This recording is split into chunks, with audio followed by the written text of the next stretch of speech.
আমি একটু অবাক হয়েছি, ঢাকা ইউনিভার্সিটিতে কোনো ফার্মেসি নেই। কমল হচ্ছে হৃদয় ছুঁয়ে যায়।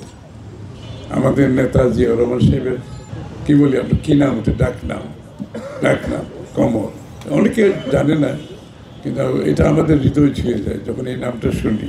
তো সেখান থেকে যখন কোনো কিছু শুরু হয়, স্বাভাবিকভাবে তার পেছনে প্রেরণা, উদ্যোগ, ভালোবাসা অনেক কিছু চলে আসে সামনে। এবং আজকের এই উদ্যোগ যেটা স্বাস্থ্যসেবা, আসলে সামাজিক কর্মী এবং কল্যাণমূলক কাজ, এটা কিন্তু যে কোনো উন্নত দেশে এটা কিন্তু একটা স্বাভাবিক কাজ। এবং প্রত্যেকটি প্রতিষ্ঠানে আপনি দেখবেন, বিদেশে ইউনিভার্সিটি, কলেজ, স্কুল, সব জায়গায় এটা কিন্তু একটা স্বাভাবিক কাজ। ওই স্কুলের ছেলেমেয়েরা, কলেজ, ইউনিভার্সিটির ছেলে মেয়েদের কাছে এই কাজটা একটা রুটিন কাজ।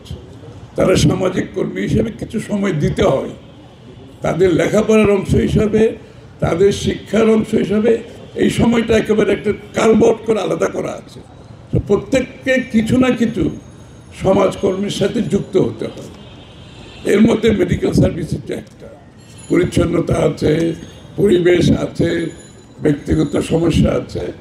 এগুলোর সবসময় একেবারে স্বাভাবিক জীবনযাপনের মধ্যে লেখাপড়ার অংশ হিসাবে এটা সব বিশ্বে ভালো ভালো দেশগুলোতে হয়ে থাকে। তো আমি আনন্দিত, এখানে যদিও বা সেইভাবে প্রাতিষ্ঠানিকভাবে ঢাকা ইউনিভার্সিটিতে এখন কিছু হয়নি, অন্তত যারা এটার উদ্যোগ নিয়ে সামাজিক একটা কল্যাণমূলক দিক এখানে নিয়ে আসছে, তাদেরকে আমি অভিনন্দন জানাই, ধন্যবাদ জানাই। ঢাকা ইউনিভার্সিটিতে এটা তো বাংলাদেশের সবচেয়ে বড় বিদ্যাপীঠ। আসলে এক্সাম্পল তো এখান থেকে হতে হবে। এরা যে এক্সাম্পলটা সেট করবে, এটা সারা বাংলাদেশের শিক্ষা প্রতিষ্ঠানগুলো ফলো করবে। সুতরাং আমি একটু অবাক হয়েছি, ঢাকা ইউনিভার্সিটিতে কোনো ফার্মেসি নেই। ওদের স্বপ্ন পূরণে পাশে থাকতে পেরে আমরা গর্বিত। এত বড় একটা ইউনিভার্সিটি, এত বড়, এতগুলো ছাত্রছাত্রী, শিক্ষক, শিক্ষার্থী, এখানে একটা ফার্মেসি থাকবে না, এটা অবিশ্বাস্য একটা বিষয়। মানে এর অর্থ এইটাই যে আমাদের স্বাস্থ্যসেবার প্রতি আমরা কতটুকু অসচেতন। স্বাস্থ্যসেবা একটি নাগরিকের, স্বাস্থ্য, শিক্ষা, এগুলো হচ্ছে একটা নাগরিকের প্রাথমিক অধিকার, একদম প্রাথমিক অধিকার।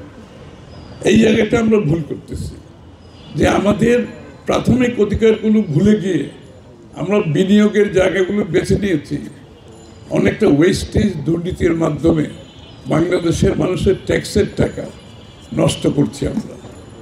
এই জন্য আমাদের নতুন যে বাংলাদেশের আকাঙ্ক্ষা, আগামীর বাংলাদেশের যে চিন্তা, সেখানে আমাদের কোথায় বিনিয়োগ করব, আমাদের অর্থনৈতিক মডেলটা কী হবে, আমাদের প্রত্যেকটা বিনিয়োগ এটা সঠিকভাবে হচ্ছে কিনা, এটার ভ্যালিউ আছে কিনা, এই বিনিয়োগের রিটার্ন আছে কিনা, এই বিনিয়োগের জনগণের উপকার হচ্ছে কিনা, এই বিনিয়োগ আমার স্বাস্থ্যসেবা, শিক্ষা নিশ্চিত করছে কিনা, এই বিনিয়োগ পরিবেশ রক্ষা করছে কিনা, এই ক্রাইটেরিয়াগুলো এখন আমরা সিদ্ধান্ত নিয়েছি। আগামী দিনের বাংলাদেশে যদি আমাদের সুযোগ থাকে দেশ পরিচালনার, আমরা সিদ্ধান্ত নিয়েছি এই বক্সগুলো ঠিক করতে হবে। বাংলাদেশের জনগণের ট্যাক্স পেয়ারের টাকা যথার্থভাবে আমাদেরকে বিনিয়োগ করতে হবে।